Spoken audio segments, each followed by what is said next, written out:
Receita Federal em São Paulo, Walter Kopp, respondendo as dúvidas dos nossos ouvintes. Vale lembrar, hein? Até amanhã às 11 horas, 59 minutos e 59 segundos é o prazo limite. 11 horas da noite, né? PM. Ou então às 23 horas.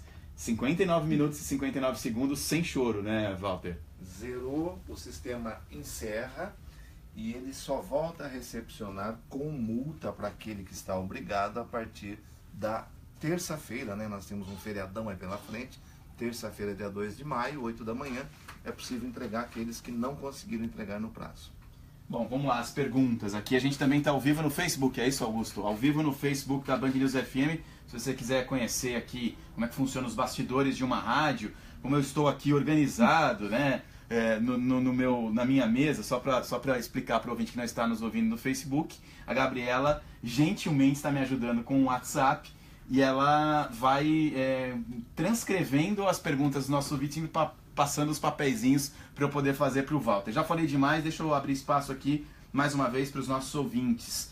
Ouvintes com dúvida em relação ao MEI, são muitos ouvintes que têm esse tipo de dúvida. Messias Meireles, do Rio de Janeiro. Estou cadastrado no MEI desde janeiro de 2016. Em 2015, não declarei porque eu estava desempregado.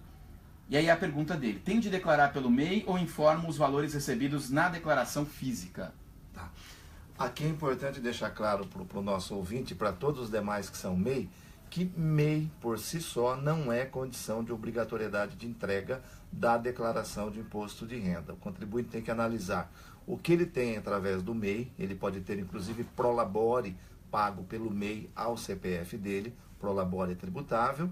A parte referente à atividade desempenhada pelo MEI, por exemplo, comércio, ele faturou 60 mil, 8% desse montante é considerado lucro distribuído. Esse valor é lançado na sua declaração de pessoa física como um rendimento isento.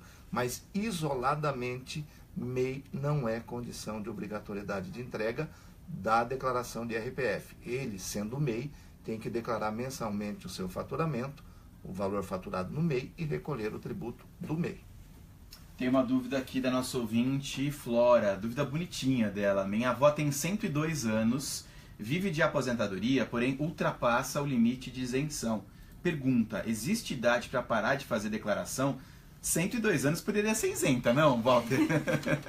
Olha, é uma ótima pergunta, porque é mais um dos mitos existentes no imposto de renda. Não existe idade para começar a declarar e não existe idade para parar de declarar. O que define se a pessoa está obrigada ou não é a questão econômica. São rendimentos e são bens e direitos que ela possui, entre outras condições de obrigatoriedade. Então, o que tem de diferente, que gera confusão, é, a partir de 65 anos, para rendimentos de aposentadoria ou pensão, o contribuinte passa a ter uma isenção mensal, que é a primeira faixa da tabela, equivalente à primeira faixa da tabela. Hoje, R$ 1.903,98 vezes 13, porque são os 12 meses mais 13º. Passa a ter uma isenção no rendimento.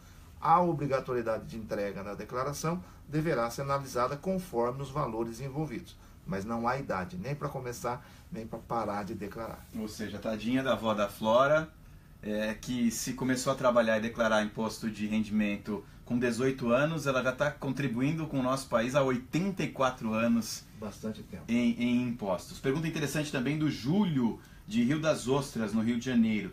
Tem gente que de propósito deixa para entregar no fim a declaração para receber os juros da correção da restituição. Estes juros valem a pena?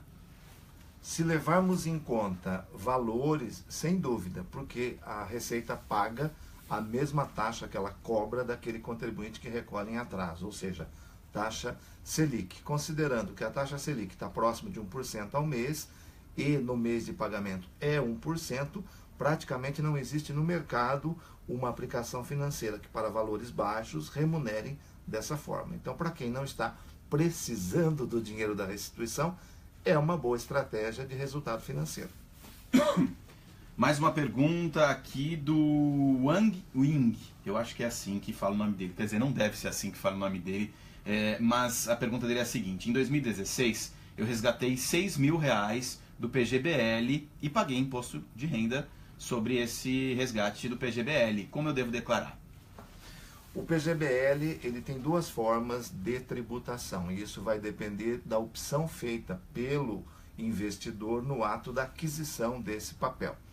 Se ele optou pela tributação regressiva, isso ele vai ver no próprio informe que o banco mandou para ele. Vai estar lá na linha tributação exclusiva na fonte. Caso ele tenha optado pela progressiva, vai estar na linha rendimentos tributáveis recebidos de pessoa jurídica. Neste último caso, esse imposto retido vai ser ajustado e pode até ser devolvido. No caso anterior, da tributação regressiva, ele vai ter a tributação na forma exclusiva, vai informar o valor líquido resgatado e não tem como restituir o imposto. O informe de rendimentos dá para ele o local correto de declarar. Pergunta da Priscila Soares. Não atinjo o mínimo para declarar. Por outro lado, eu tive muitas despesas médicas com a minha mãe, que é a minha dependente. Como declarar para restituir? Ela não atingiu o mínimo para declarar. Não.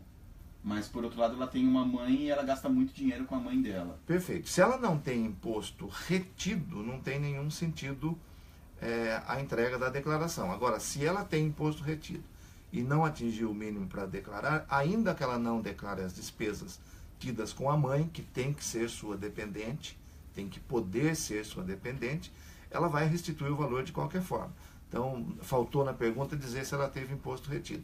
Se ela teve imposto retido, mesmo não obrigada, ela entrega a declaração, mesmo que não use a dependência da mãe, ela vai restituir o valor pago. Como a pessoa pode saber se ela tem imposto retido ou não, Walter? Pelo informe de rendimentos recebido anualmente ou mensalmente no seu lerite, no seu comprovante de pagamento. Lá aparece o valor da retenção. Bom, acho que dá tempo para uma saideira aqui. Deixa eu tentar pegar uma pergunta curta do Paulo de Salvador. Tem um plano de saúde que reembolsa parte das consultas e exames. Como lançar a diferença na declaração completa para reduzir o imposto devido? Na verdade, ele não lança a diferença. A regra de lançamento de despesa médica é a seguinte: eu lanço o total efetivo da despesa médica, da consulta, da cirurgia, etc. E aí você tem um campinho na frente que é valor, parcela não dedutível, valor reembolsado. Então eu tenho uma consulta de R$300 e tenho um reembolso de 100. Eu lanço os 300 e coloco 100 como valor reembolsado. Automaticamente o sistema faz a conta da diferença e nesse exemplo que eu usei, R$200 é o que vai efetivamente deduzir na sua declaração. Bom, infelizmente nosso tempo se esgotou. Eu sei que chegaram muitas perguntas. Eu tentei fazer aqui o maior número possível de perguntas. Tentei fazer perguntas que englobassem o maior número de dúvidas também possível. Eu só tenho de agradecer ao auditor fiscal da Receita Federal em São Paulo, mais uma vez, ao Walter Kopp. Muito obrigado, ótimo trabalho para você. Obrigado por nos visitar de novo. Tem mais uma pergunta de um apresentador de rádio, do André Coutinho. Ele disse que vai ganhar na loteria nesse ano. Ele vai ter que declarar no ano que vem? Essa é boa.